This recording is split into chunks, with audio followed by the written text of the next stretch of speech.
Hi praise lord, ఎలా ఉన్నారు?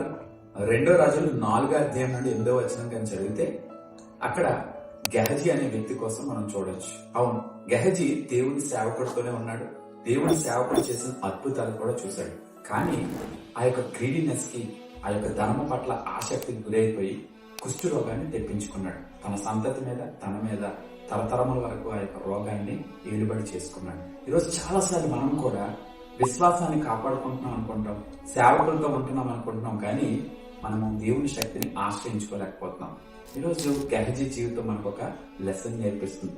మనకి లోకానుసారమైన ఆశలుంటే లోకము దాని ఆశలు గతించిపోవును, కానీ దేవుని యొక్క వాక్యము నిరర్థకం కానేరదని బైబిల్ చెప్తుంది. ఈరోజు మనం దేవుని పట్ల ఆసక్తి కలిగి ఉన్నాం.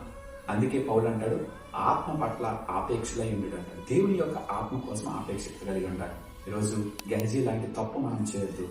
మనం కూడా దేవునికి దగ్గరగా ఉండి దేవుని యొక్క వాక్యం పట్ల ఆసక్తి కలిగి ఉంటాం. దేవుడి మాటలు దీవించుగాక. ఆమేన్.